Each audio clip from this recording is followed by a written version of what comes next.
পুরনো পানি ঢেলে দিলেন? কর্কশ কণ্ঠে কথাটা বলে একজন যুবক সামনে পানির বোতল হাতে কাচুমাচু হয়ে দাঁড়িয়ে থাকা বোরকা পরা মেয়েটির দিকে তাকালো। তোবা নিজের কাছে আহম্মক হয়ে গেছে।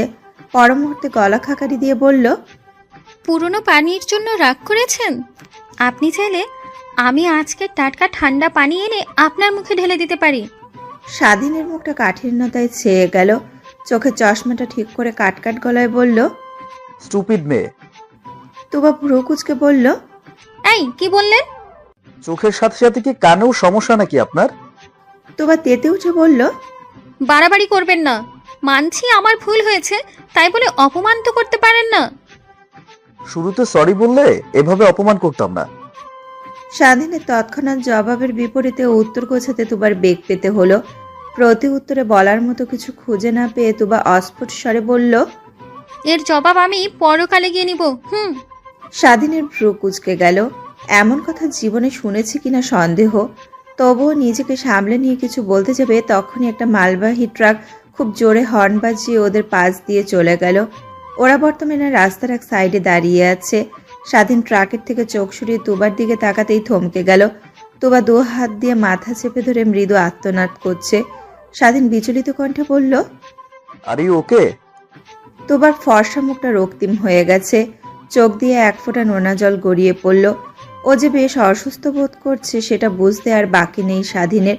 তোবা এক পর্যায়ে রাস্তায় হাঁটু মুড়ে বসে পড়ল। ও এখনো মাথা চেপে ধরে আছে।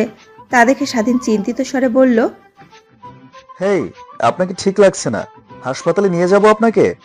তোবার অবস্থা অপরিবর্তিত দেখে স্বাধীন আশেপাশে তাকালো কারো সাহায্য নেওয়ার জন্য। এমন সময় তোবা আচমকা রাস্তা থেকে উঠে সোজা হয়ে দাঁড়ালো, একদম স্বাভাবিক হয়ে গেল। এমন ঘটনায় স্বাধীন প্রচণ্ড অবাক হয়ে গেল। একটু আগে যে মেয়ে মৃতপ্রায় হয়ে গিয়েছিল সে এখন এতটা স্বাভাবিক কিভাবে হয়ে গেল? স্বাধীন নিজেকে সামলে নিয়ে বলল, ঠিক আছেন আপনি? তোবা হাসি হাসি মুখে স্বাধীনের দিকে তাকিয়ে বলল, আমার আবার কি হবে বাবা, আমি একদম ফিটফাট আছি। স্বাধীনের চোয়াল ঝুলে গেছে। অস্ফুট স্বরে বলল, বাবা। তোবা স্বাধীনের কাজ চাপড়ে মুচকি হেসে বলল, আরে ইয়াংম্যান, তোমাদের মতো ছেলেকে আমার মতো বয়স্ক বুড়ো তো বাবা বলেই ডাকবে। তোমার বয়সে আমিও বেশ খুশি হতাম কেউ আমাকে বাবা বলে ডাকলে। স্বাধীন হতভম্ব হয়ে গেল। ওর চোখ কোটর থেকে বেরিয়ে আসতে চাচ্ছে। ও মনে মনে বলল, গলায় ভার্সিটির আইডি কার্ড ঝুলানো, আর এ কি না বলে সে নাকি বয়স্ক বুড়ো। বয়স্ক বুড়ি বললেও না হয় একটু মানা যেত। তোবা স্বাধীনের গাল টেনে দিয়ে বলল, তা বাবা তুমি কোথায় পড়াশোনা করছো? স্বাধীন গালে হাত দিয়ে চোখ বড় বড় করে তোবার দিকে তাকালো। ও নিজের চোখ আর কানকে একদম বিশ্বাস করতে পারছে না। এসব কি হচ্ছে ওর সাথে? কোনো প্রাঙ্ক? স্বাধীনের থেকে জবাব না পেয়ে তোবা ওর কাঁধে হালকা থাপ্পড় মেরে বলল, কি হলো, উত্তর দাও। স্বাধীন হতভম্ব দৃষ্টিতে তোবার দিকে এখনো তাকিয়ে আছে। ও যেন এখন অন্য জগতে চলে গেছে। তবুও নিজেকে সামলে কোনো মতে বলল, জব করছি। তোবা মুচকি হেসে বলল, ভালো করে নিজের দায়িত্ব পালন করো বাবা, আর জীবনে অনেক উন্নতি করো। বলেই তোবা ধীর পায়ে সামনের দিকে অগ্রসর হলো। আর পেছনে রেখে গেল এক আশ্চর্যান্বিত আহম্মক ছেলেকে, যে নিজের আলগা হয়ে যাওয়া চশমাটা ঠিক করে ওর গমন পথের দিকে তাকিয়ে আছে। হাসান ফিলার কিচেনে 40-2 রমণী বিকালের নাস্তা বানাতে ব্যস্ত। ওড়না দিয়ে মুখের ঘামটুকু মুছে নিয়ে তানিয়া ইসলাম বলল, বুঝলি শিনু, আজ এতটুকুই থাক। সাজিদ ভাই আর উনি তো বাসায় নেই, শুধু বাচ্চারা আছে, ওরা আর কতই বা খাবে। পুডিংটা নামিয়ে রেখে সানিয়া সিনু টিটকারি দিয়ে বলল, বাচ্চাদের যদি পুরো একটা রুম ভর্তি খাবার দিই তবুও ওরা সব খাবার সাবার করে দিবে। ওদের মতো পেতুক এই দুনিয়ায় নেই। সানিয়া সিনুর কথা শুনে তানিয়া হেসে উঠল। হঠাৎ ড্রয়িং রুম থেকে কোনো অল্প বয়সী মেয়ের আর্তনাদ ভেসে আসতেই সিনু দীর্ঘশ্বাস ফেলে বলল, আমার ভেবলি মেয়েটা মনে হয় আবারও উল্টে পড়েছে। ধূপধাপ করে শুকনো মেঝেতে পড়ে যাওয়ার অভ্যাস যে কবে শেষ হবে আল্লাহ মালুম। বাদ দে তো, আগে গিয়ে দেখি সেহনাজের কি হয়েছে, নয়তো এর হিসাব।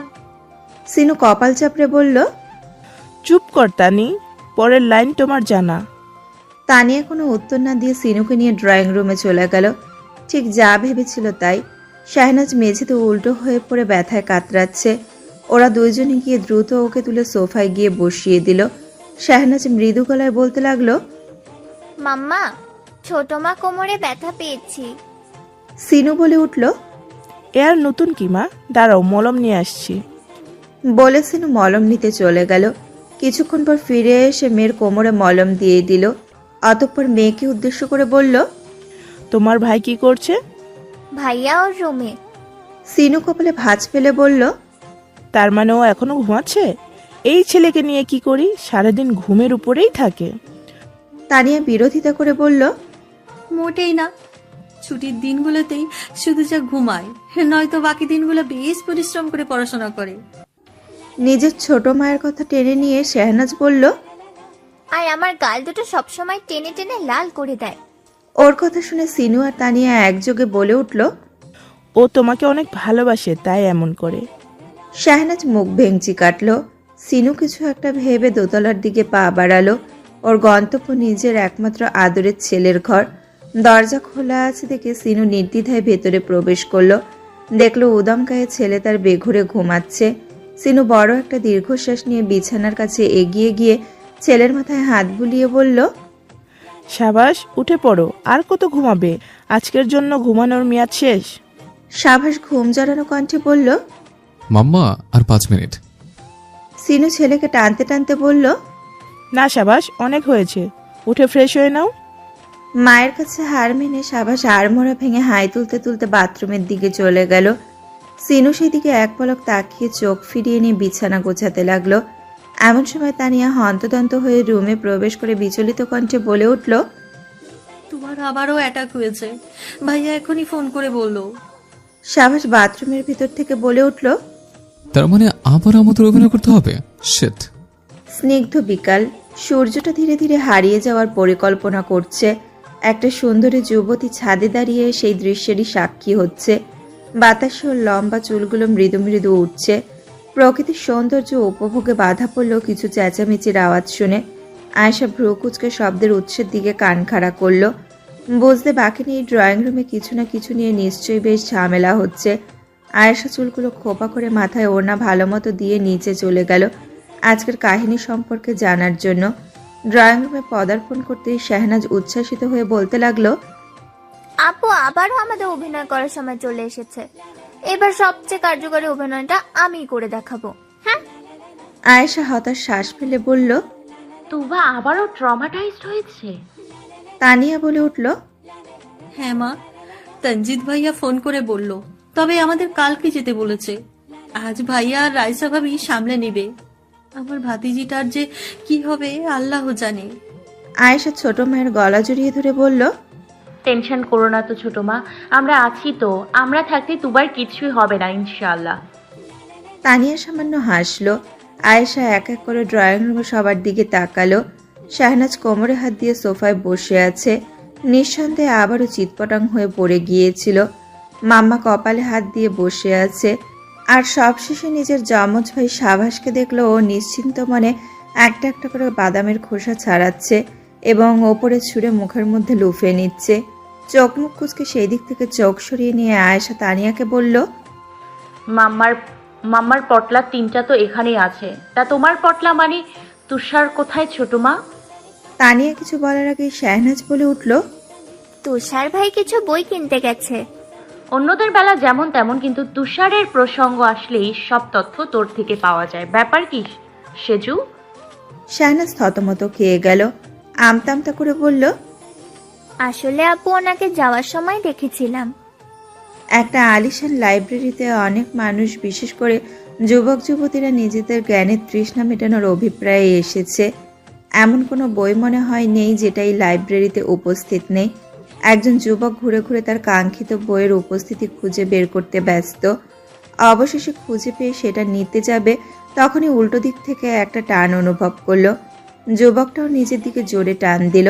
অপর পাশ থেকেও টানের জোর বেড়ে গেল। এভাবে টানাটানির এক পর্যায়ে যুবকটি সাফল্য পেল। বইটা নিচে নামাতেই একটা মিষ্টি দেখতে মেয়ের মুখ দেখা গেল, যার রাগী মুখটা সামনে যুবকটি দেখে মুহূর্তের মধ্যেই শীতল হয়ে এলো। মুখে হাসি ফুটে উঠল। দ্রুত অপর পাশের থেকে দৌড়ে যুবকটির সামনে এসে বলল, হাই, কেমন আছেন? তুষার ফর্সা কপালে ভাঁজ ফেলে বলল, ডু আই নো ইউ? সম্ভবত না, কিন্তু আপনাকে আমি চিনি। আমরা একই হাই স্কুলে পড়তাম। আপনি তো টপ স্টুডেন্ট ছিলেন। আপনি কি কে না চিনি? ধন্যবাদ। বলে তুষার যেতে ধরলে মেয়েটি চটজলদি বলে উঠল, আরে থামুন একটু। হোয়াট?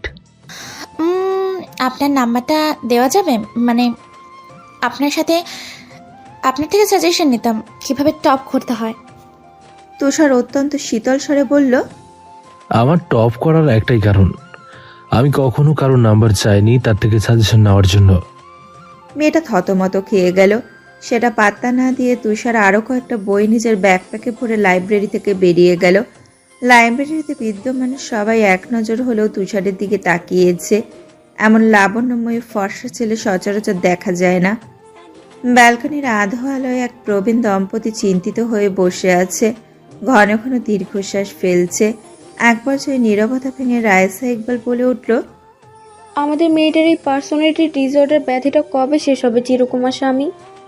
তানজিদা ইসলাম তপ্ত শ্বাস ফেলে বউয়ের গালে হাত রেখে বলল, তুমি চিন্তা করো না, এবার বেস্ট একজন সাইকিয়াট্রিস্টের কাছে চিকিৎসা করাবো তোমার। সবটা আল্লাহ ভরসা। তার আগে মেয়ে যে নিজেকে আমার বাবা মানে তোমার শ্বশুর ভাবছে সেটা মিটমাট করি। দুজনে বসা থেকে উঠে রুমের বাইরে চলে গেল। ড্রয়িং রুমে যেতেই দেখলো তুবা একটা সাদা পাঞ্জাবি পরে ওদের দিকে এগিয়ে আসতে আসতে বলছে, আমাকে মেয়েদের পোশাক পরিয়ে রেখেছিলে কেন বৌমা? মানুষ দেখলে কি বলতো শুনি? এই বয়সে এসে আমার ইজ্জত হারাতে হচ্ছে। রায়সা তানজিদা দীর্ঘশ্বাস ফেলে একে অপরের দিকে তাকালো। অতঃপর রায়সা বলে উঠল, মাফ করবেন বাবা, ভুল করে ভুল হয়ে গেছে। এই ভুল আর কোনো দিনও ভুলেও হবে না। আপনি আমাকে ভুল করে মাফ করে দিন। তুবা ভ্রু কুচকে বলল, কি ভুল ভুল শুরু করছো বৌমা? রায়সা কিছু বলার আগে তানজিদা বলে উঠল, তুবা মামুনি। রায়সা ওর পায়ে আস্তে করে একটা লাথি দিতেই তানজিদা নিজেকে শুধরে নিয়ে বলল, মানে বাবা, তোমার বৌমার মাথা খারাপ হয়ে গেছে, বয়স হচ্ছে তো, তাই কখন কি বলে নিজেও জানে না। রায়সা কটমট দৃষ্টিতে তানজিদের দিকে তাকালো।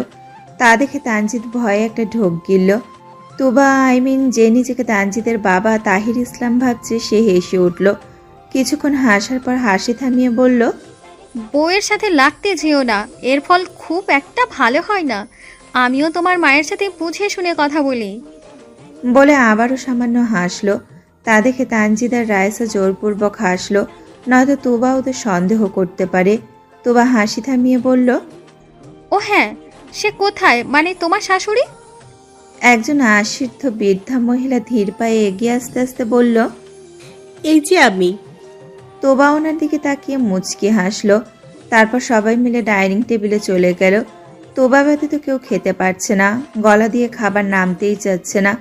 তোবা নিজের খাওয়ার পাশাপাশি বৃদ্ধা মহিলা তুলি বেগমের প্লেটে এটা সেটা তুলে দিচ্ছে।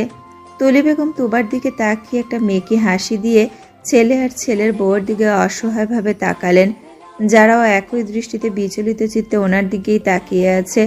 খাওয়া দাওয়া শেষে তোবা নিজের দাদি মানে বউকে নিয়ে রুমে চলে গেল। দুজনে বিছানায় পাশাপাশি বসে আছে। তোবা কিছুক্ষণ পর তুলি বেগমের চুলগুলোয় হাত বুলিয়ে দিয়ে বলল, তোমার সৌন্দর্য এখনো আমাকে মুগ্ধ করে তুলি। বৃদ্ধ বয়সে এসেও তোমার প্রতি আমার ভালোবাসা কমেনি। তুলি বেগম নিজের ফোকলা দাঁতগুলো বের করে জোরপূর্বক হাসলেন। তোবা ওনাকে টেনে নিজের বুকের ওপর এনে বলল, আজ আমার বুক তোমার বিছানা, এখানেই নিদ্রায় তলিয়ে যাও বউ। আজকে তোমার কাজ ছাড়া করব না আমি। তুলি বেগম দারুণ ফ্যাসাদে পড়ে গেলেন। আহম্মক হয়ে নিজের নাতনির বুকে মাথা দিয়ে রাখলেন, যে কিনা নিজেকে ওনার স্বামী বলে দাবি করছে। কয়েক মুহূর্ত পর তুবা একটা কবিতা বলতে লাগলো। তা শুনে তুলি বেগম মনে মনে বললেন, হায় আল্লাহ, এই কবিতা উনি আমাকে শোনাতেন, এটা তুবা কিভাবে জানলো? আল্লাহ, মানছি আমি আমার স্বামীকে ছাড়া থাকতে পারি না। ওনার মৃত্যুর পর পাগল প্রায় হয়ে গিয়েছিলাম, কিন্তু তাই বলে নাতনির মাধ্যমে নিজের স্বামীকে দেখতে চাইনি। একটা যুবতী মেয়েকে কিনা নিজের স্বামী হিসেবে মানতে হচ্ছে। জীবনে এই শেষকালে এসে কি মুসিবতে পড়লাম। ওগো শুনছেন, দেখুন তুবা আপনার সতীন হয়েছে। সূর্যি মামা সবেমাত্র উকি দিয়েছে। তখনই তুবার চিৎকারে বাড়ির মধ্যবয়স্ক আর বয়স্ক মানুষ তিনজন ধরফড়িয়ে উঠে পড়ল। ঘটনা কি বোঝার জন্য দ্রুত ছুটে তুবা চিৎকারের উৎসের দিকে যেতে লাগলো। গিয়ে দেখলো তুবা বেসিন আর আয়নার সামনে দাঁড়িয়ে ভ্রু কুচকে নিজের লম্বা চুলগুলোর দিকে তাকিয়ে আছে। রাইসা এগিয়ে গিয়ে বলল, কি হয়েছে? তুবা আয়নায় নিজের প্রতিবিম্বের দিকে দৃষ্টি অব্যাহত রেখে বলল, বৌমা, আমার চুল এত বড় কবে হলো? বিদেশি তেল রোজ লাগিয়ে দিতে নাকি আমায়? তোবার কথা শুনে তিনজনই ভ্যাবাচাকায় পড়ে গেল। এই বিষয়টা তো ভেবেই দেখেনি ওরা। কারো থেকে কোনো জবাব না পেয়ে তুবা পুনরায় বলে উঠল, ঠিক আছে তানজিৎ বাবা, আমাকে সেলুনে নিয়ে চল তো, চুলগুলো কাটিয়ে আনি। তিনজনই তৎক্ষণাৎ সমস্যারে চেঁচিয়ে উঠে বলল, না। তুবা অবাক হয়ে বলল, কি হলো? চিৎকার করলে কেন সবাই? তুবা নিজের চুলের প্রতি কতটা সেন্সিটিভ সে বিষয়ে সকলেই অবগত। নর্মাল হওয়ার পর যদি দেখে ওর মাথায় চুল নেই, তাহলে সকলকেই টাকলা বানিয়ে দেবে নিশ্চিত। ওরা তিনজনে একে অপরের দিকে অস্থিরভাবে তাকাচ্ছে। এখন কিভাবে বিষয়টা সামলাবে সেটা মাথায় আসছে না। হঠাৎ তুলি বেগম বলে উঠলেন, তুবা মানে আপনি প্লিজ চুল কাটবেন না। তুবা ভ্রু কুচকে বলল, কেন? আসলে আপনাকে লম্বা চুলে অনেক সুন্দর লাগে। কিন্তু তোমার তো লম্বা চুল পছন্দ না। আমার চুল অল্প একটু বড় হলেই বাড়ি মাথায় তুলে রাখতে, চুল না কাটা পর্যন্ত। তুলি বেগম ঢোক গিলে ছেলে আর ছেলের বউর দিকে তাকালেন। কয়েক মুহূর্ত পর আবারও তুবার দিকে তাকিয়ে বললেন, আরে তখন আমার আবেগের বয়স ছিল, এখন বিবেকের বয়স। আমরা হলাম প্রাচীন যুগের মানুষ, আর প্রাচীন যুগে লম্বা চুল ছেলেদের সৌন্দর্যের প্রধান আকর্ষণ ছিল। তুবা পুনরায় আয়নার দিকে তাকিয়ে নিজের চুলগুলো দেখতে দেখতে বলল, মন্দ বলনি, এতদিনে একটা আক্কেলওয়ালা কথা বলেছ। তুলি বেগম ঘোরের মধ্যে থেকে খেকিয়ে উঠে বললেন, তার মানে এতদিন বেহুদা কথা বলতাম? আপনার সাহস কি করে হলো আমাকে এভাবে অপমান করার? তানজিদ আর রায়সা আহম্মক হয়ে মায়ের দিকে তাকালো। কণ্ঠটা নিচু করে তানজিদ দাঁতে দাঁত চেপে বলল, আম্মু, এটা তুবা, বাবা না। তুলি বেগম থতমত খেয়ে নিজেও আস্তে করে বললেন, আসলে এত বছরের অভ্যাস তো, তাই ভুলে ধমক দিয়ে ফেলেছি। তোর বাবার সাথে কোনো অবস্থায় আমি ঝগড়াতে হার মানব না, যদিও সেটা তুবার মাধ্যমে থাকা উনি হোক না কেন। তানজিদ দীর্ঘশ্বাস ফেলে বলল, ও ম্যান। রায়সা তানজিদের পেটে গুঁতা মেরে ওর দিকে কটমট দৃষ্টিতে তাকালো। অন্যদিকে তুবা সামান্য হেসে বলল, বয়সের ভারী নুয়ে পড়েছ, তবুও তোমার তেজ কমেনি। মেয়ে মানুষ আসলেই ভয়ঙ্কর, বাচ্চা থেকে বুড়ি সবাই। তুলি বেগম আবার হুঁশ হারিয়ে কিছু বলতে ধরলেই তানজিদ মাকে ইশারায় বলল, মা, এটা তুবা, নিজেকে সামলাও। তুলি বেগম লজ্জিত ভঙ্গিতে হেসে চুপ করে থাকলেন। তোবা আবারও আয়নার দিকে তাকিয়ে হঠাৎ বলে উঠল, আচ্ছা আমার দাড়ি। সামনের কথা কি হতে পারে বুঝতে পেরে রায়সা জোরে বলে উঠল, আরে সর্বনাশ বাবা, আপনার ওষুধের সময় হয়ে এসেছে। তোবা পিছু করে বলল, কিন্তু বৌমা আমার দাড়ি। তানজিদ তোবাকে থামিয়ে দিয়ে ওকে ধরে ধরে সোফায় বসিয়ে দিতে দিতে বলল, বাবা থামো তো, সারাদিন শুধু পটর পটর করে কথা বলতেই থাকো তো বলতেই থাকো, কম করে কথা বলো। কবে না জানি দম আটকে যায় তোমার। তোবা আবারও গালে হাত দিয়ে দাড়ি শব্দটা উচ্চারণ করার সাথে সাথে তুলি বেগম চিৎকার করে বললেন, এই মরার বুড়ো কি দাড়ি দাড়ি শুরু করেছেন? আপনার দাড়িতে ফ্রিতে উকুন বাসা ভাড়া দিয়েছিলেন, তাই সব ছিলে দিয়েছি। আর একবার যদি দাড়ির কথা বলেন তো জিব্বাও ছিলে দেব। রায়সা তানজিদ হতভম্ব হয়ে রাগে গজগজ করতে থাকা তুলি বেগমের দিকে তাকালো। তোবা কাছুমাছু মুখে বলল, দেখছো তোমাদের মা এই বয়সে এসেও আমাকে হুমকি দেয়। আমি খুব দ্রুতই বৃদ্ধ নির্যাতনের মামলা দিতে যাবো এই বুড়ির নামে। তুলি বেগম গর্জন করে বললেন, কি আমি বুড়ি? আরে বয়স আপনার হতে পারে, কিন্তু আমি এখনো ইয়াং আছি। তানজিদ কপাল চাপড়ে বলল, হায় আল্লাহ, এখানে তো দেখছি রুগী দুইটা, এক আমার মেয়ে, দুই আমার মা। কবে না জানি আমার বাড়িটা পাগলা গারদে পরিণত হয়। একজন নিজেকে অন্য কেউ ভাবছে, আর একজন তার সাথে ঠ্যাংয়ের উপর ঠ্যাং তুলে ঝগড়া করছে। হঠাৎই পাশে তাকিয়ে দেখলো তোবা নেই। ও উঠে গিয়ে তুলি বেগমের সাথে ঝগড়া করছে, আর রায়সা ওনাদের দুইজনকে থামানোর সর্বোচ্চ চেষ্টা করে যাচ্ছে। এইসব থেকে তানজিদ আর এক দফা নিজের কপাল চাপড়ালো। বেশ কয়েক মিনিট পর তোবা ক্লান্ত হয়ে ধপ করে তানজিদের পাশে বসে হতাশ কণ্ঠে বলল, হেরে গেছি, বরাবরের মতো এবারও তোর মায়ের কাছে হেরে গেলাম। তানজিদ তোবার দিকে চোখ তুলে তাকালো। তোবাকে একদম তাহির ইসলামের মতোই পরাজিত সৈনিক লাগছে। উনিও ঝগড়ায় হেরে গেলে এভাবে ক্লান্ত হয়ে বসে পড়তেন। তোবার থেকে চোখ সরিয়ে তানজিদ বড় করে একটা দীর্ঘশ্বাস ফেলল।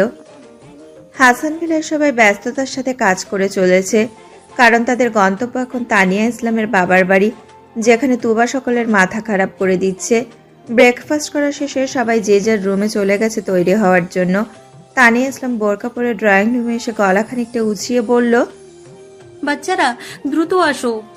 বাবা, ধ্যাত, তুবা আমাদের না দেখতে পেয়ে ভাইয়া ভাবিকে পাগল করে দিচ্ছে, একটু তাড়াতাড়ি করো। তানিয়ার কথা শেষ হওয়ার সাথে সাথে আয়েশা আর শাহনাজ নিচে আস্তে আস্তে বলল, এসে গেছি ছোট মা। ওদের পরপরই তুষার সাদা শার্ট পরে নিচে চলে এলো। শাহনাজ হাঁ হয়ে সেদিকে কয়েক পলক তাকিয়ে থাকলো। তুষার ওর দিকে তাকাতেই শাহনাজ চটজলদি চোখ সরিয়ে নিল। সিনু পিছন থেকে আস্তে আস্তে বলল, তোমরা এখনো যাওনি কেন? আয়েশা ব্যঙ্গ করে বলল, কারণ তোমার রূপবতী ছেলে এখনো আসেনি মাম্মা। এখনো আসেনি? রুমে কি করছে ও? দেখো গিয়ে রূপচর্চা করছে। সাবাস শার্টের হাতা ফোল্ড করতে করতে সিঁড়ি দিয়ে নামতে নামতে বলল, নিজের কাজ আমার উপর চাপিয়ে দিবি না। প্রতিদিন রাতে তুই মুখে কালি মেখে বসে থাকিস, আমি না। আয়েশা তেতে উঠে বলল, ওটা কালি না মূর্খ, ওটাকে ফেস প্যাক বলে। পাতিলে তলার গালি দিয়ে ওরা ফেস প্যাক বানায়। বেশি কথা বলবি না, সাবাস। ঝগড়া শুরু হওয়ার পূর্বাভাস থেকে সিনু ওদের থামিয়ে দিয়ে বলল, চুপ করবে তোমরা? সবসময় শুধু কিচির মিচির করতে থাকো। এসব বাদ দিয়ে এখন একটু তুবার বিষয়টা ভাবো। মায়ের ধমকে দুই ভাই বোন চুপ হয়ে গেল। তানিয়া ইশারা করতেই সবাই গাড়ির দিকে চলে গেল। সিনু তানিয়ার হাত ধরে বলল, ওখানে সব সামলে নিস, তুবা যেন টের না পাই তোরা অভিনয় করছিস। বাড়ি ফাঁকা না থাকলেও আমিও যেতাম। আচ্ছা যাক গে, আঙ্কেল তুবার খেয়াল রাখিস। তানিয়া মুচকি হেসে বাচ্চাদের কাছে চলে গেল। সাবার সোজা গিয়ে গাড়ির পেছনের সিটে হাত পা মেলে বসে পড়ল। আয়েশা ওর পাশে গিয়ে বসে টিটকারি মেরে বলল, যতই রূপচর্চা করো না কেন, কালা মানিক কালাই থাকবি। সাবাস ওর মাথায় চাটি মেরে বলল, আমার বউ হবে ধরা, আর তোকে টাকলা পেট মোটা একটা সুদর্শন বুড়োর সাথে বিয়ে দিয়ে দিব। আয়েশা রেগে গিয়ে ওর কান টেনে ধরে বলল, তোকে মেরে ফেলবো সাবাস। বাবাকে বলে তোকে কয়লার খনিতে কাজ করাতে পাঠিয়ে দিব। সাবাস আয়েশা থেকে নিজের কানকে বাঁচিয়ে ওর মাথায় টোকা মারল। এভাবে ওদের সাপে নিউলের ঝগড়া অব্যাহত থাকলো। অন্যদিকে তুষার ড্রাইভিং সিটে গিয়ে বসে পড়ল। এই পরিবারের সবচেয়ে শান্ত সন্তান হচ্ছে তুষার। সহজে কারোর সাথে রাগারাগি করে না। বড়রা যা বলে তা অক্ষরে অক্ষরে পালন করে, যাকে বলে আদর্শ সন্তান। তুষারকে ড্রাইভিং সিটে বসতে দেখে শাহনাজের পাশের সিটে বসার জন্য ছুটল, কিন্তু অভ্যাসবশত গাড়ির কাছাকাছি আসতেই চিৎপটাং হয়ে পড়ে গেল। ওর পড়ে যাওয়ার শব্দ শুনে সবাই ওর দিকে শান্ত দৃষ্টিতে তাকালো, আর শাহনাজ দাঁত কেলিয়ে ওদের দিকে তাকিয়ে থাকলো। সকালে স্নিগ্ধ আবহাওয়ায় ধুলো উড়িয়ে একটা কালো রঙের কার ছুটে চলেছে। তুষার শান্ত ভঙ্গিতে গাড়ি চালানোর মনোনিবেশ করেছে। শাহনাজ আর চোখে বারবারই ওর দিকে তাকাচ্ছে। পেছনের সিটে সাবাস আর আয়েশা ভদ্রভাবে বসে আছে। অবশ্য এর একটা কারণ আছে, সেটা হচ্ছে তানিয়া ওদের দুজনের মাঝখানে বসে আছে। না হলে ওরা দুজন শান্ত থাকার মানুষ না। সামনের দিকে দৃষ্টি অব্যাহত রেখেই তুষার শীতল গলায় আস্তে করে বলল, তুই কি খাস না? দুবদাব পড়ে যাওয়ার অভ্যেস কবে শেষ হবে তোর? ভাবলি একটু খাওয়া দাওয়া কর। শাহনাজ দাঁত কেলিয়ে বলল, খাবার না, স্বামীর অভাবে আমার এই অবস্থা তুষার ভাই। তুষার ভ্রুকুচকে ওর দিকে এক পলক তাকিয়ে বলল, তোর বলা এই কথাটা পিছনের তিনজনকে বলে দিই। শাহনাজ চোখ বড় বড় করে তুষারের পেটে চিমটি কেটে বলল, খবরদার না। তুষার ব্যথা পেয়ে হালকা আর্তনাদ করে উঠল। ওর আর্তনাদে তানিয়া ব্যস্ত কণ্ঠে বলে উঠল, কি হয়েছে বাবা? তুষার নিজেকে সামলে নিয়ে বলল, কিছু না মাম্মা, আসলে একটা বড় সাইজের মশা কামড় দিয়েছিল। তানিয়া আর কিছু বলল না, কিন্তু সাবাস হাই তুলে বলল, তোকে মশা কামড়ানোর চক্করে আবার আমাদের অ্যাক্সিডেন্ট করে দিস না। কাল তো দেখলাম বলছে না ছবির শেষের অ্যাক্সিডেন্ট হওয়ার ক্লিপটা দেখছিস। তোকে আমার একটু সন্দেহ হচ্ছে তুষার। এমনিতে আমাদের ফ্যামিলিতে রোগের অভাব নেই, তারপর তুই আমাদের পটল তুলতে সাহায্য করিস না, তুষার মুচকি হেসে বলল, রিল্যাক্স ভাই, আমি থাকতে তোদের কোনো ক্ষতি হবে না। আয়েশা তানিয়াকে ছাড়িয়ে সাবাসের মাথায় জোরে একটা থাপ্পড় দিয়ে বলল, তোর মুখে কি বিষ ঢেলে দিয়েছিল বাবা মা? একটু কি ভালো কথা বের হয় না? সাবাস নিজের মাথায় হাত বুলিয়ে কটমট দৃষ্টিতে বোনের দিকে তাকিয়ে দাঁতে দাঁত চেপে বলল, মাফ করে দিলাম, যা। তোর মাফ কে চেয়েছে? তানিয়া গলা উঁচিয়ে বলল, আবারও শুরু করলে তোমরা? চিনুকে ফোন দিব নাকি পরকালে গিয়ে তোমাদের হিসাব নিব? কোনটা? সাবাস আর আয়েশা সমস্বরে বলল, একটা অপশনও পছন্দ হয়নি ছোট মা। ওদের অবস্থা দেখে শাহনাজ হাসতে লাগলো। তুষার এক পলক ওর দিকে তাকিয়ে বলল, হাসি বাদ দিয়ে তোমার সাথে কিভাবে আচরণ করবি সেটা ভাবলি? শাহনাজ হাসি থামিয়ে প্রচন্ড ভাব নিয়ে বলল, আমি ফুললি প্রিপেয়ার্ড। এবার আমার অভিনয় দেখে বাহবা না দিয়ে পারবেন না তুষার ভাই। মাইন্ডেড। দেখা যাক কি করিস। ওরা এখনো আসছে না কেন? বুড়ো হয়েছি জন্য কি আমার কথার কোনো মূল্য নেই? তোমরা আমাকে একটুও ভালোবাসো না? তোবার আক্ষেপ নিয়ে বলা কথাটা শুনে মাঝবয়সী দম্পতি দীর্ঘশ্বাস ফেলে একে অপরের দিকে তাকালো। সকাল থেকে কম জ্বালাতন সহ্য করতে হয়নি ওদের। একটার পর একটা বিষয় সামলাতে সামলাতে ওরা নাজেহাল। এখন আবার নিজের মেয়ে মানে ফুপু তানিয়াকে দেখার জন্য ব্যস্ত হয়ে পড়েছেন। তোবা আবারও কিছু বলতে যাবে তার আগেই কলিং বেল বেজে উঠল। রায়সা হাসি মুখে ছুটে দরজা খুলতে চলে গেল। দরজা খুলে পরিচিত আপন মুখগুলো দেখে রায়সা স্বস্তির নিঃশ্বাস ফেলে বলল, এবার তোমরা সামলাও, আমরা আর পারছি না। তানিয়া এগিয়ে এসে রায়সাকে জড়িয়ে ধরে বলল, টেনশন করিস না, আমরা থাকতে তুবার কিচ্ছু হতে দিব না। ওদের সকলকে পিছনে ঠেলে শাহনাজ তুবার মুখোমুখি গিয়ে বুকে হাত রেখে নাটকীয়ভাবে বলতে লাগলো, ও নানু, আমার নানু, তোমাকে না দেখতে পেয়ে আমার কি যে অসহ্য লাগছিল নানু, ইউ কান্ট ইম্যাজিন। তোমাকে এক পলক দেখার জন্য তাই তো ছুটে এসেছি 7 সমুদ্র 13 নদী পার করে। সবাই হতভম্ব হয়ে শাহনাজের দিকে তাকালো। তুষার বিড়বিড় করে বলল, সত্যি বাহবা পাওয়ার দাবিদার, ওভার অ্যাক্টিং এর দোকান। নিজের ডায়লগ শেষ করে শাহনাজ 2 হাত মেলে ছুটে তুবার দিকে এগিয়ে যেতে লাগলো। কিন্তু সবাইকে দ্বিতীয় দফায় অবাক করে দিয়ে তুবার সম্মুখে গিয়ে মুখ থুবড়ে চিৎপটাং হয়ে পড়ে গেল শাহনাজ। নিজের অবস্থা বুঝতে পেরেও লজ্জিত ভঙ্গিতে সবার দিকে তাকালো, যারা শান্ত দৃষ্টিতে ওর দিকে তাকিয়ে ওকে মনে মনে ধিক্কার জানাচ্ছে। তুবা নিজের আসন থেকে উঠে শাহনাজকে গিয়ে তোলার আগে আয়েশা আর সাবাস দৌড়ে এসে বোনকে আগলে নিল। ওরা একে অপরের সাথে ঝগড়া করলেও নিজেদের ছোট বোনকে অসম্ভব ভালোবাসে। সাবাস শাহনাজের গালে হাত দিয়ে চিন্তিত স্বরে বলল, ঠিক আছিস বনু? ব্যথা পেয়েছিস? একটু আগেই পড়ে ব্যথা পেলে, আবারও পড়লে। একটু সাবধান চলতে পারিস না? ভাইয়ের জবাব দেওয়ার আগে আয়েশা দ্বিগুণ উদ্বিগ্ন হয়ে ওর হাত মুখ দেখতে দেখতে বলল, দেখি কোথায় ব্যথা পেয়েছিস বনু। শাহনাজ সামান্য হেসে বলল, আমি ঠিক আছি ভাইয়া আপু, কিচ্ছু হয়নি। এই সামান্য মেঝে আমাকে ব্যথা দেওয়ার ক্ষমতা রাখে না। আমাকে ব্যথা দেওয়ার জন্য এভারেস্ট পাহাড় দরকার। সাবাস শাহনাজের গাল টেনে দিয়ে বলল, পাগলি।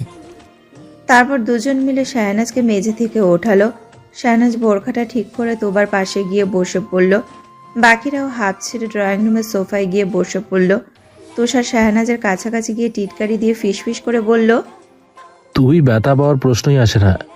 আমার তো মনে হচ্ছে তোর শাড়ির মতো চেহারার চাপে পড়ে মেঝেটা আধমরা হয়ে গেছে। শাহনাজ চোখ পাকিয়ে বলল, তুষার ভাই। তুষার ওর কথায় কর্ণপাত না করে তুলি বেগমের দিকে এগিয়ে গেল কথা বলার জন্য। ওইদিকে এতক্ষণ শাহনাজের সাথে ভালো আচরণ করলেও আয়েশা আর সাবাস একে অপরের দিকে তাকিয়ে মুখ ভেঙচি কাটলো। তোবা হাসি হাসি মুখে সবার দিকে তাকাচ্ছে। সবাইকে একসাথে দেখে ও যে বেশ খুশি হয়েছে তা স্পষ্ট বোঝা যাচ্ছে। ক্ষণকাল বাদে ও তানিয়াকে উদ্দেশ্য করে বলে উঠল, শিনুমা আসেনি কেন? আর জামাইকে নিয়ে আসিসনি কেন? সাজিদ বাবাকেও দেখছিও না। তানিয়া বলে উঠল, তুবা মামুনি। সবাই চোখ বড় বড় করে তাকাতেই তানিয়া গলা খাকারি দিয়ে নিজের ভুল শুধরে নিয়ে বলল, আসলে বাবা, উনি আর সাজিদ ভাইয়া ব্যবসা সংক্রান্ত কাজ নিয়ে একটু ঝামেলায় আছেন। ঝামেলা মেটানোর জন্য একটু শহরের বাইরে গিয়েছে। আর সিনু বাড়িতে আছে। পুরো বাড়ি ফাঁকা রেখে আসা ঠিক হতো না, তাই। তোবা হতাশ কণ্ঠে বলল, আজ তোর শ্বশুর শাশুড়ি বেঁচে থাকলে বাড়ি আর ফাঁকা থাকতো না। সবার মন খারাপ হয়ে গেল। তানিয়ার চোখে তো পানি চলে আসলো। একে শ্বশুর শাশুড়ি মারা গেছে, তার উপর নিজের বাবাও বেঁচে নেই আর। তুষার মায়ের পাশে গিয়ে চোখের পানি মুছিয়ে দিল। তানিয়া চোখ তুলে ছেলের দিকে তাকালো। তুষার চোখের ইশারায় নিজের মাম্মাকে সান্ত্বনা দিল। গোমট পরিবেশ মুহূর্তে অস্থির হয়ে উঠল তুবার করা প্রশ্নে। আচ্ছা, তুবাকে কোথাও দেখছি না কেন? সবাই চোখ বড় বড় করে একে অপরের দিকে তাকাতে লাগলো। সবার হয়ে সাবাস গাছাড়া ভাব নিয়ে বলল, বিয়ে দিয়ে দিয়েছি ওকে সুদূর পাহাড়ি এলাকায়। ওকে ছাড়া ওর স্বামী এক মুহূর্তেও থাকতে পারে না, তাই শ্বশুর বাড়িতেই থাকে। সারাদিন স্বামীর সাথেই পাহাড়ে চা বাগানে চাষ করে, আর মাঝে মাঝে আমাদের কিছু পাঠিয়ে দেয়। তোমার নাচ জামাই ভালো উদার নানু। পুরো ড্রয়িং রুমে পিনপতন নীরবতা ছেয়ে গেছে। সবাই সাবাসের দিকে কটমট দৃষ্টিতে তাকিয়ে আছে, অথচ ওর মধ্যে কিঞ্চিত পরিমাণও হেলদোল নেই। নিজের বেহুদা কথাটা বলা শেষ করে দেওয়ালে হেলান দিয়ে ও শীষ বাজাচ্ছে। আয়েশা তো চোখ দিয়ে ওকে আস্ত গিলে খাওয়ার পায়তারা করছে। তুবা বিচলিত কণ্ঠে উত্তেজিত হয়ে বলল, মানে কি? তোমরা তুবার বিয়ে দিয়ে দিয়েছো আর আমাকে একবারের জন্যও বললে না? তার উপর এত দুর্গম এলাকায় কেন বিয়ে দিয়েছো? তোমার নাতনিকে যত দ্রুত সম্ভব আমার সামনে নিয়ে আসো। এসব বলতে বলতে তুবা বেশ উত্তেজিত হয়ে পড়ল। তা দেখে সবার কপালে চিন্তার ছাপ পড়ে গেল। এর প্রভাব না তুবার স্বাস্থ্যের ওপরে পড়ে। সবাই যখন দিশেহারা হয়ে পড়ল, ঠিক তখন তুষার লম্বা লম্বা পা ফেলে তুবাকে সোফায় বসিয়ে দিয়ে ওর সামনে হাঁটু মুড়ে বসলো। অতঃপর অত্যন্ত শীতল গলায় ধীরে ধীরে বলতে লাগলো, নানু প্লিজ তুমি শান্ত হও। সাবাস ভাই তোমার সাথে মশকরা করেছে। তোমাকে ছাড়া কি আমরা তুবার বিয়ে দিতে পারি বলো? আসলে তুবা ওর বান্ধবীদের সাথে স্টাডি জুড়ে গিয়েছে, দুদিনের মধ্যেই চলে আসবে। তুবা অবশেষে শান্ত হলো। তা দেখে সবাই স্বস্তির নিঃশ্বাস ফেলল। তুষারের থেকে চোখ সরিয়ে তুবা সাবাসের দিকে তাকালো। অতঃপর কপট রাগ দেখিয়ে বলল, এই বাঁদর ছেলে, এদিকে আয়। সাবাসের কোনো নড়চড় নেই। তা দেখে তানিয়া চোখের ইশারায় ওকে তুবার কাছে যেতে বলল। ছোট মায়ের ইশারা মতো লম্বা লম্বা পা ফেলে তুবার দিকে এগিয়ে গেল। তুবা গম্ভীর কণ্ঠে বলল, তোর মুখটা আমার সামনে নিয়ে আয়, মানে একটু ঝোঁক আমার দিকে। সাবাস ভ্রু কুচকে তুবার দিকে ঝুঁকলো। তুবা আচমকা ওর গাল টেনে ধরে বলতে লাগলো, বাঁদর ছেলে, তুই আমার হার্ট অ্যাটাক করিয়ে দিচ্ছিলি প্রায়। কে বলবে তুই শিনু মায়ের ছেলে? সাবাস ব্যথা পেয়ে আর্তনাদ করতে লাগলো। তোবা এখন ওর গাল টেনে ধরে আছে। এসব থেকে আয়েশা উচ্ছ্বসিত হয়ে বলল, বুনু আর একটু জোরে টেনে ধরো প্লিজ। তুমি যদি ওর গলাটা টেনে ছিঁড়ে দিতে পারো, তাহলে আমি তোমাকে আর একটা বিয়ে দিয়ে দিব। সাবাস চোখ পাকিয়ে বোনের দিকে তাকালো। তোবা সাবাসের গাল ছেড়ে দিয়ে হেসে উঠল। ও কথা বলো না, তোমাদের নানি আমাকে 50 তলা বিল্ডিং এর ছাদ থেকে ধাক্কা দিয়ে ফেলে দিবে। তুলি বেগম এতক্ষণ নীরব দর্শক ছিলেন। তোবার বলা কথাটা শুনে উনি মুখ ভেঙচি কেটে মনে মনে বললেন, এত কম উঁচু বিল্ডিং থেকে না, 500 তলা বিল্ডিং থেকে ধাক্কা দিয়ে ফেলে দিতাম। সাবাস গালে হাত বোলাতে বোলাতে মনে মনে বলল, দুবার বাচ্চা, তোকে তো আমি পরে দেখে নেব। একবার শুধু নর্মাল হ, তার আগে তোর ক্লোজ ফ্রেন্ড আয়েশা ভূতনিটাকে একটা শিক্ষা দিই। বলে সাবাস দ্রুতপদে আয়েশার দিকে এগিয়ে গিয়ে ওকে টেনে ফাঁকা জায়গায় নিয়ে গেল। আয়েশা বিরক্তিতে অকারান্ত উচ্চারণ করে বলল, আহ, সমস্যা কি তোর? বাংলা সিনেমার ভিলেনগুলোর মতো আচরণ করছিস কেন? বা সাবাস আয়েশার গাল টেনে ধরে দাঁতে দাঁত চেপে বলল, এবার দেখ কেমন লাগে। আয়েশা বহু কষ্টে সাবাসের থেকে নিজেকে ছাড়িয়ে নিয়ে গালে হাত দিয়ে আর্তনাদ করতে লাগলো। ক্ষণকালপতে ভাইয়ের দিকে অগ্নিদৃষ্টিতে তাকিয়ে বলল, সত্যি বলছি, এবার তোকে কয়লার খনিতে কামলা হিসেবে পাঠাতেই হবে। বাবাকে শুধু একবার আসতে দে। সাবাস কর্কশ গলায় বলল, আয়শু। আয়েশাও দ্বিগুণ কর্কশ গলায় বলল, সাভাসু, আশা, নিরাশা, হতাশা, বাতাসা। চিৎকার করতে করতে দুই ভাই বোনেরই গলা শুকিয়ে গেল। তার উপর দুইজনেরই ব্যথায় গাল জ্বলছে। দুইজনই চোখ মুখ কুচকে গালে হাত দিয়ে ব্যথা সহ্য করছে। একে অপরের সাথে চোখাচোখি হতে হঠাৎ দুইজনেই ফিক করে হেসে উঠল। সবাই ছাদে বসে আছে। তুবা বর্তমানে ঘুমন্ত অবস্থায় আছে। এই সুযোগে সবাই একজোট হয়েছে কিছু সলা পরামর্শের জন্য। সবার নীরবতা ভাঙল তানজিদের কথায়। তোমার এই পার্সোনাল ডিসঅর্ডার তো আগে যেমন ছিল এখনও তেমনই আছে। এত ডাক্তার দেখালাম তবুও তো কোনো উন্নতি হলো না। তুষার কিছু একটা ভেবে বলল, মামু তুমি নতুন কোনো সাইকিয়াট্রিস্টের সন্ধান করো। ভালো মানের উচ্চ ডিগ্রি সম্পন্ন। খোঁজ অবশ্য পেয়েছি। তুবা একটু নর্মাল হলে ওকে সেখানে নিয়ে যাব। তার আগে ওকে নর্মাল করতে হবে। ঠিক আছে, আমার কাছে একটা আইডিয়া আছে। আমরা যদি তুবার সাথে খুব নর্মাল আচরণ করি, যেমনটা নানুর সাথে করতাম, তাহলে ও সন্তুষ্ট হয়ে যাবে এবং আবারও তুবা আগের অবস্থায় ফিরে আসবে। তানিয়া বলে উঠল, ঠিক বলেছিস। তো তুবার সব চাহিদা আমাদের বিনা বাক্যে পূরণ করতে হবে। তুলি বেগম টিটকারি দিয়ে বলে উঠলেন, উনাকে তোমরা চেনো? কি সব আবদার করে বসে। আমি পারবো না ওনার সব কথা শুনেতে। পরে দেখা যাবে মাথায় চড়ে বসেছে। এই বুড়ো আজ জীবনেও ভালো হবে না। সবাই শীতল দৃষ্টিতে ওনার দিকে তাকালেন। তানজিৎ কাটকাট গলায় বলল, মা কতবার বলবো, এটা তোমার স্বামী না, এটা তোমার নাতনি। Please cooperate. তুলি বেগম লজ্জিত হয়ে বললেন, কি করি বলতো, বয়স হয়েছে, এত কিছু কি আর মনে থাকে? যেখানে নিজের দাঁতই আমাকে সাপোর্ট না করে সব পড়ে গেছে, হাড্ডি আর চিবোতে পারি না, সেখানে ব্রেন কি করে সাপোর্ট করবে? ওনার কথার ভঙ্গি দেখেই সবাই হেসে উঠল। হাসি থামিয়ে তুষার গলা খাকারি দিয়ে বলল, যাকে এবার আমাদের মিশন কমপ্লিট করতে হবে এবং মোস্ট ইম্পর্টেন্টলি তুবার সামনে কোনো উল্টোপাল্টা কথা বলা যাবে না, যেটা শুনে উত্তেজিত হয়ে পড়বে। কথাটা বলে তুষার আনমনে বাদামের খোসা ছাড়িয়ে একটা একটা করে বাদাম খাওয়া সাভাসের দিকে তাকালো।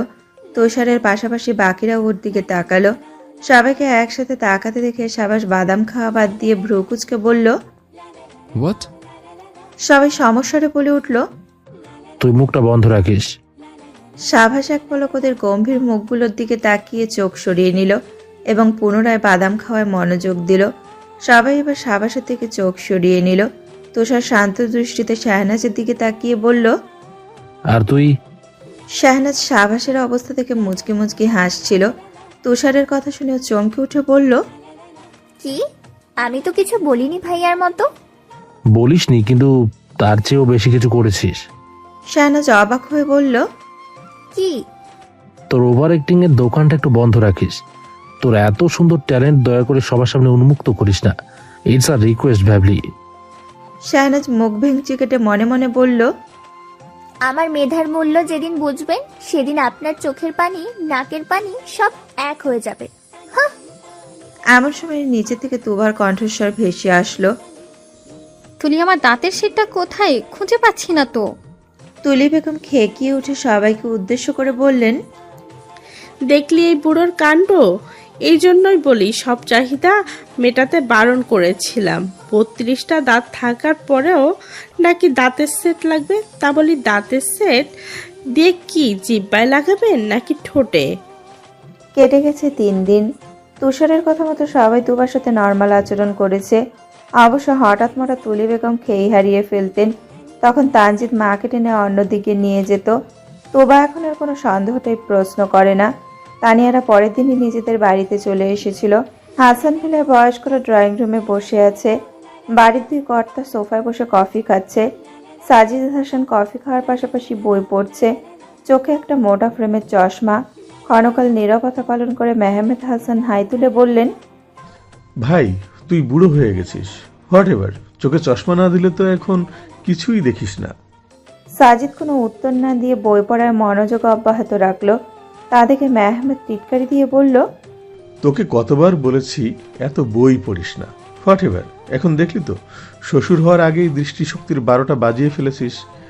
আমার মতো ট্যালেন্টেড ছেলের কথা না শুনলে তো এমনই হবে। সাজিদ বইটা পাশে রেখে মেহমেদের দিকে তাকিয়ে বলল, ব্রয়লার মুরগি, মুখটা বন্ধ রাখ। তুই যে ছোট থেকে ব্রেইন ছাড়া বড় হলি, আমি কি একবারও তোকে সেটা নিয়ে প্রশ্ন করেছি? মেহমেদের মুখটা থমথমে হয়ে গেল। অস্ফুট স্বরে বলতে লাগলো, হোয়াট এভার, কুত্তার লেজ কোনোদিন সোজা হয় না। সাজিদ ভ্রুকুচকে ওর দিকে তাকালো, কিন্তু কিছু বলল না। এমন সময় তুষার সাদা টি শার্ট পরে সিঁড়ি দিয়ে নামতে লাগলো। বাবা বড় বাবাকে সালাম দিয়ে ও কিচেনে চলে গেল মাম্মা আর বড় মায়ের রান্না করা দেখতে। সেই দিকে তাকিয়ে থেকে সাজিদ বলতে লাগলো, কেউ যদি জিজ্ঞেস করে তুই জীবনে কি ভালো কাজ করেছিস, তাহলে আমি নির্দ্বিধায় বলবো তুষারের মতো এত ডিসেন্ট একটা ছেলেকে জন্ম দেওয়া তোর জীবনের একমাত্র সাফল্য।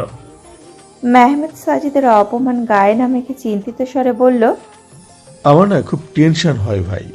আমার আর মিস তেনা তেনার ছেলে এমন হওয়ার তো কথা না। হোয়াট এভার, হাসপাতালে কোনোভাবে অদল বদল হয়ে যায়নি তো আবার? আমরা অন্যের ছেলেকে মানুষ করলাম না তো? সাজিদ কঠিন দৃষ্টিতে মেহমেতের দিকে তাকাতেই মেহমেদ চুপ হয়ে গেল। আবারও দুই ভাইয়ের চোখ সিঁড়ির দিকে চলে গেল। সাবাস উস্কো খুস্কো চুলে আড়মোড়া ভেঙে নিচে নেমে আসলো।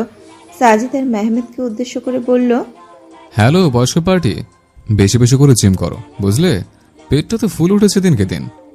কথাটা বলে সাবাস বাগানের দিকে চলে গেল। স্নিগ্ধ বাতাসের অভিপ্রায়, কিন্তু পেছনে রেখে গেল থতমত খেয়ে বসে থাকা দুই মধ্যবয়স্ক লোককে। মেহমেদ হতাশ শ্বাস ফেলে বলল, সাভার যে তোর ছেলে এতে আমার বিন্দু মাত্র সন্দেহ নেই। হুবহু তোর ফটোকপি, যদিও তোর থেকেও দুধাপ এগিয়ে। হোয়াট এভার তোর মতন রাগী জেদি গম্ভীর হলেও তোর মতো চাপা স্বভাবের না। মুখে যা আসে তাই বলে দেয়, যখন তখন যেখানে সেখানে। এমন সময় কিচেন থেকে বিচলিত চিত্তে তানিয়া আর সিনু ছুটতে ছুটতে আসলো। তানিয়া বলতে লাগলো, মিস্টার হোয়াটেভার, চলুন আমার বাবার বাড়িতে। তুবা হঠাৎ অজ্ঞান হয়ে গেছে, কোনোভাবেই ওর জ্ঞান ফিরে আসছে না। তোবার চিকিৎসায় এতদিন নিয়োজিত থাকা সাইকিয়াট্রিস্ট মিস্টার আমিনুল রহমান চেয়ারে বসে পান চিপোতে চিপোতে বলতে লাগলেন, বুঝলেন তামজিদ সাহেব, আপনার মেয়ে মনে হচ্ছে নর্মাল হয়ে যাবে। কয়েক ঘন্টাকে ঘুমাতে দিন, ঘুম থেকে উঠলে দেখবেন আবার আপনাকে বাবা বলে ডাকছে। ছেলেকে বাবা না, আবার বাবাকে বাবা ডাকবে। তানজিদের রায়সা ওনার সামনে বসে আছে চিন্তিত মুখে। আমিনুল রহমান আর একটা খেলে পান মুখে দিয়ে বলতে লাগলেন, তা তোমার পেমেন্টটা? তানজিদ গম্ভীর মুখে ওনার দিকে তাকিয়ে মনে মনে বলল, পারেন তো শুধু পেমেন্ট নিতেই, সবাই মিলে তুবাকে নর্মাল করি আমরা, আর শেষে এসে সব ক্রেডিট নেয় এই পেট মোটা হাবিলদার। এই 2 বছরেও আমার মেয়ের সামান্যতম উন্নতি করতে পারেনি শালা। মনে মনে আরো কয়েক দফা গালি দিয়ে তানজিদ কাটকাট গলায় রায়সাকে বলল, বউজান, ওনাকে ওনার পেমেন্টটা দিয়ে বিদায় করে দাও তো। আর এটাও বলে দাও ওনাকে আর কষ্ট করে আমার মেয়ের চিকিৎসা করতে হবে না। আমিনুল রহমানের মুখটা পাতিলের তলার চেয়েও কালো হয়ে গেল। রায়সা এসে পেমেন্ট দেওয়ার সাথেই উনি বসা থেকে উঠে বসে বললেন, আমাকে ছাড়া তোমাদের কোনো গতি নেই। নিজের মানসিক রোগী মেয়েকে দেখি কিভাবে সুস্থ করো। তানজিদ প্রচণ্ড রেগে গিয়ে ওনার দিকে তেড়ে যেতে ধরলেই তিনি দৌড়ে পালালেন। রায়সা তানজিদকে আগলে নিয়ে বলল, রেগে যাবেন না, ওই বলদের কথা শুনে আপনি নিজের প্রেশার কেন বাড়াবেন? বউয়ের কারণে মানুষের প্রেশার বাড়ে, আর আপনার কিনা ওই হাদারামের জন্য প্রেশার বাড়ছে। ছ্যাঃ।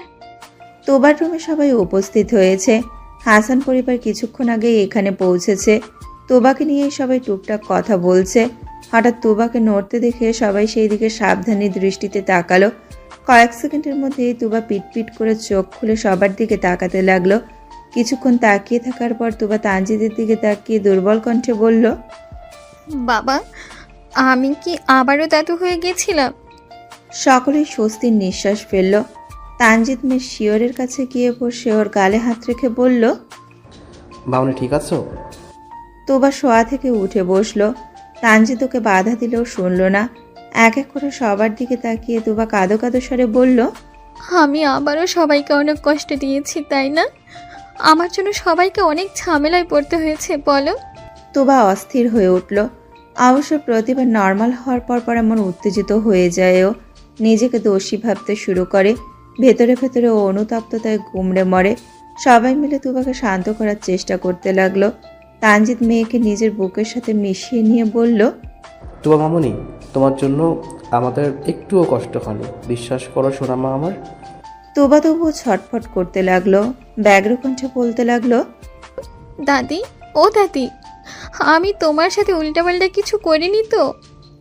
তুলি বেগম মনে মনে বললেন, কি করিসনি সেটা বল মা।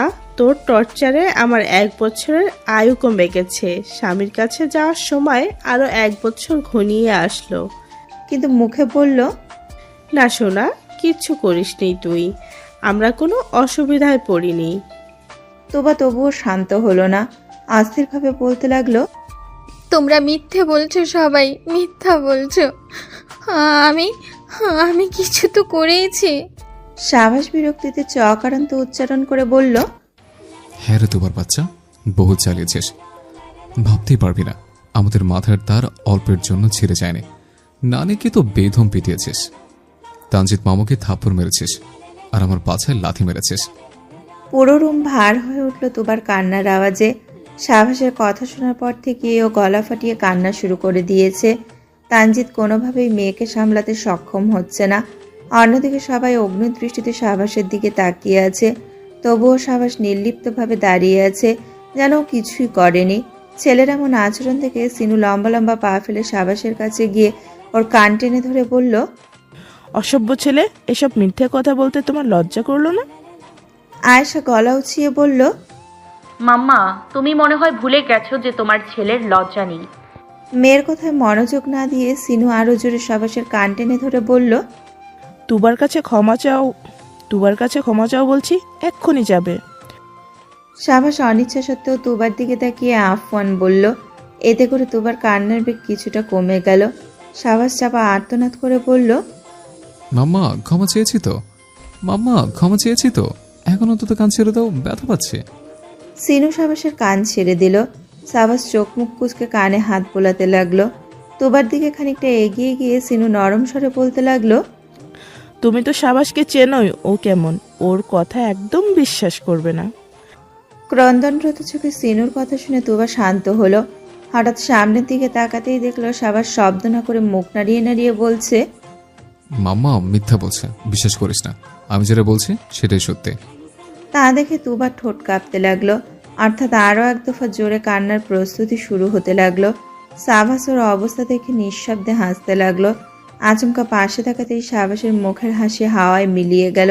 সাজিদ ওর দিকে অত্যন্ত গম্ভীর মুখে তাকিয়ে আছে। তা দেখে সাবাস ঢোক গেলে মাথা নিচু করে ফেলল। সাজিদ ছেলের থেকে মুখ ঘুরিয়ে তুবাকে উদ্দেশ্য করে শান্ত স্বরে বলল, এতগুলো মানুষের কথা বিশ্বাস না করে তুমি ওই আহাম্মকের কথা বিশ্বাস করছো? আমরা কি কখনো তোমাকে মিথ্যে কথা বলেছি মা?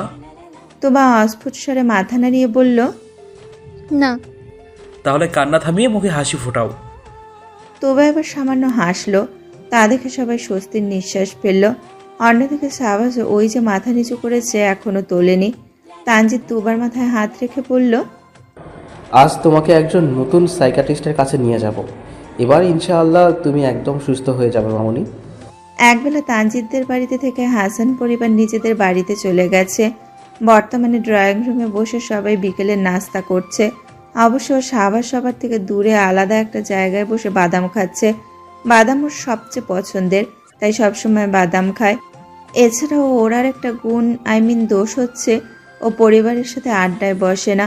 কেউ অসুস্থ হলে অন্য ব্যাপার, যেমনটা তুবার পার্সোনাল ডিসঅর্ডার, কিন্তু বাকি সময় একলা থাকতেই বেশি পছন্দ করে। সাবাস ব্যতীত বাকিরা একসাথে বসে খাওয়ার পাশাপাশি গল্প গুজব করছে। এমন সময় সিনুর ফোনটা বেজে উঠল। ফোনের স্ক্রিনে তাকাতে ওর মুখে মুচকি হাসি ছড়িয়ে পড়ল। ফটাফট ফোন রিসিভ করে বলতে লাগলো, আরে কেরেটে কুইন, কি অবস্থা তোর? ওখানে সব ঠিকঠাক? নাভিন ভাইয়াকে ডাক্তার দেখিয়েছিস? অপর পাশ থেকে রায়মা রহমান বলে উঠল, আলহামদুলিল্লাহ, ওনার কোনো রোগ নেই, সামান্য প্রেশার বেড়েছিল, আর কিছুই না। যাক, একটু স্বস্তি পেলাম। তোরা সিলেট থেকে কবে আসবি? কাল বা পরশু। ওনাকে ডাক্তার দেখানোর চক্করে দুবার এই খারাপ সময়ে ওর পাশে থাকতে পারলাম না। সমস্যা নেই, তোর কাছে তো উপায় ছিল না। তা বান্ধবী দ্রুত চলে আয় সিলেট থেকে।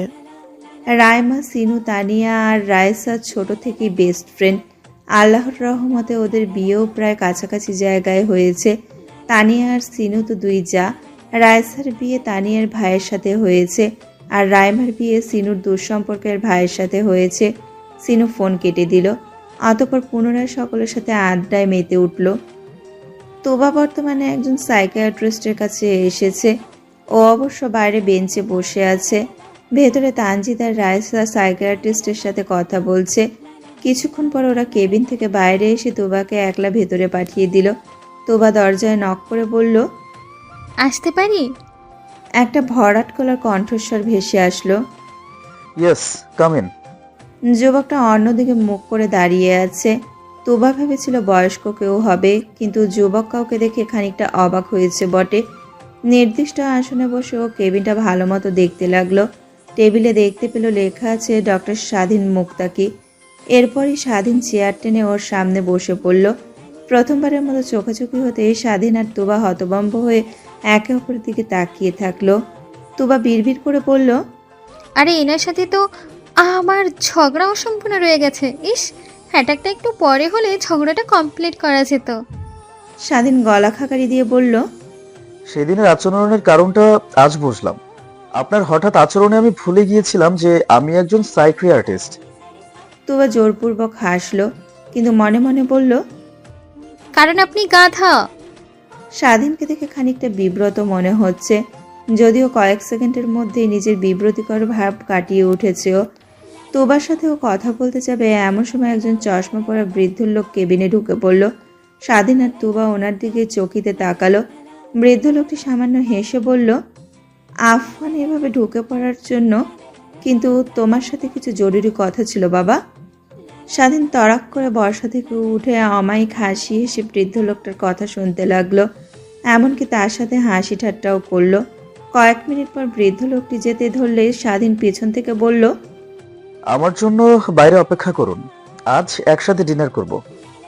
স্বাধীনের ঠোঁটের কোণে এখনো হাসি লেপ্টে আছে। তোবা কৌতূহলবশত জিজ্ঞাসা করলো, উনি আপনার কে হন? কেউ না, ওনাকে কোনোদিন দেখেছি কিনা সন্দেহ। তোবা অবাক হয়ে পড়ল, কেউ না মানে? আপন মানুষ ছাড়া এতটা ক্লোজ আচরণ কেউ কারোর সাথে করার কথা না।